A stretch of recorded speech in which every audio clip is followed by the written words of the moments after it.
You're listening to Season 2 of Understood Explains, ADHD Diagnosis in Adults.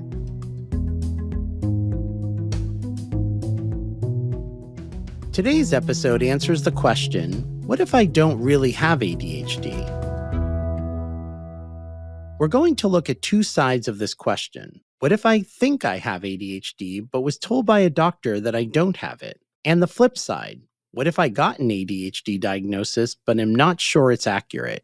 My name is Dr. Roberto Olivardia, and I'm a clinical psychologist with more than 20 years of experience evaluating people for things like ADHD. I'm also one of the millions of people who have been diagnosed with ADHD as an adult. I'll be your host. My goal here is to answer the most common questions about ADHD diagnosis. Along the way, you'll learn a lot about ADHD in general. We're going to do this quickly in the next 10 or so minutes, so let's get to it.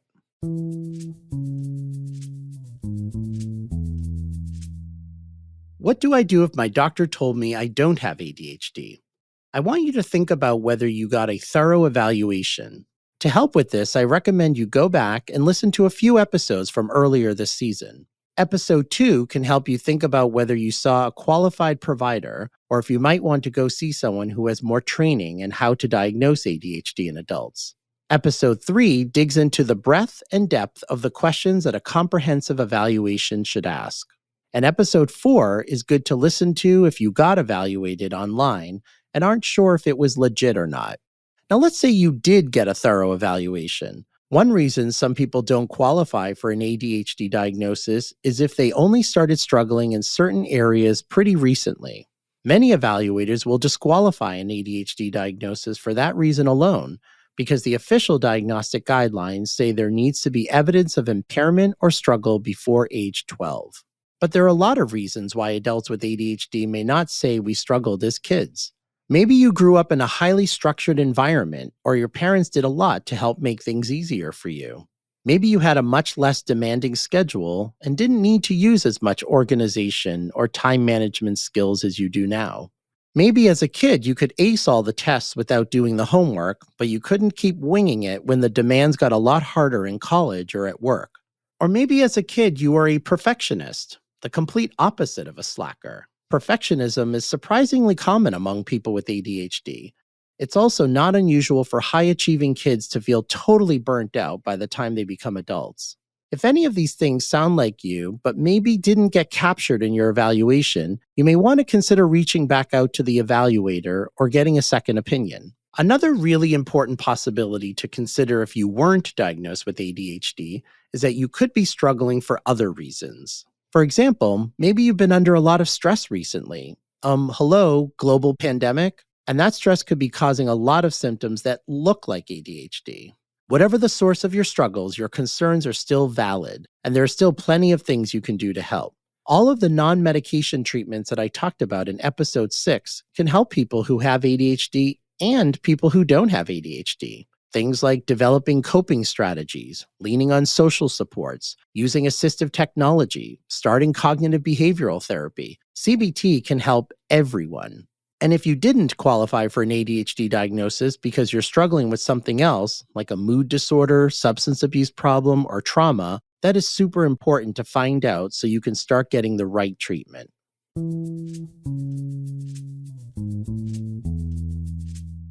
What if I don't think my ADHD diagnosis is accurate?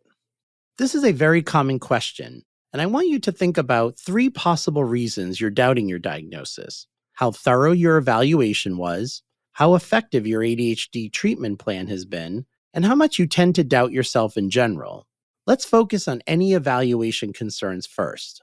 I want you to look back at your evaluation and use all the info we discussed in episodes 2, 3, and 4 to help you think about whether you got a thorough evaluation by someone who has a lot of experience with ADHD. In particular, I want you to think about how narrow or broad the questions were. Did the testing only seem to ask about ADHD? Or did the evaluator seem to consider whether you might have something in addition to ADHD? Or something that can look a lot like ADHD, like a learning disability, anxiety, depression, or obsessive-compulsive disorder. ADHD rarely travels alone, so chances are that another condition or diagnosis will be present alongside the ADHD. But this is important to tease out since there can be overlapping symptoms, and sometimes people get an ADHD diagnosis when it's not ADHD at all. Next, I want you to think about whether you're doubting your diagnosis because your ADHD treatment doesn't seem to be helping.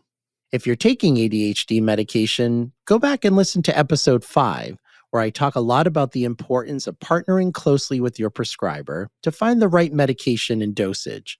This is definitely a trial and error process. Keep in mind that regardless of whether you're treating your ADHD with or without medication, your progress can be gradual. It's not like flipping a switch. And if it turns out that you have another condition in addition to ADHD, then you may need to focus on treating that first and your ADHD second. One other thing to consider here is that as an adult, you can choose what to do or not do if you're diagnosed with ADHD. No one else has to know. You can put your evaluation report in a drawer and wait to see how you feel about it. A diagnosis requires nothing of you unless you choose to do something with it.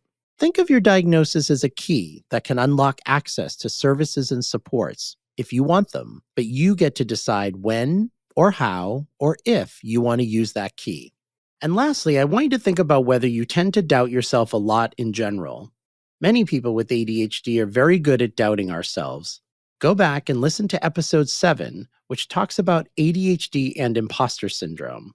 ADHD, or any diagnosis for that matter, isn't meant to be an excuse, but rather an understanding of what's going on that then guides you to treatment or a plan to make things better. Ideally, a diagnosis will lead to self-compassion, but let's face it, many people with ADHD can be really harsh on themselves about a lot of things. So instead of dismissing everything with a quick, "I'm an idiot," try to make room for more accurate thoughts like, "I have ADHD, and that makes it hard to get things done on time. So I need certain supports to make sure I can finish what I need to finish." Bottom line, if you're doubting the accuracy of your ADHD diagnosis, you can always get a second opinion. Talk with your doctor or therapist about why you're concerned, and together you can come up with next steps to help you feel more confident about your treatment plan. There are 2 last things I want to mention. First, getting an accurate diagnosis can not only help you, it can also help the people around you. Whether it's ADHD and/or something else, getting the right treatment can help you be a better version of yourself, which can help in all of your relationships, and at home, and at work, etc. Second, ADHD tends to run in families. The same is true for other mental health issues like anxiety and depression. So the more you understand yourself, the more you can understand and support other members of your family.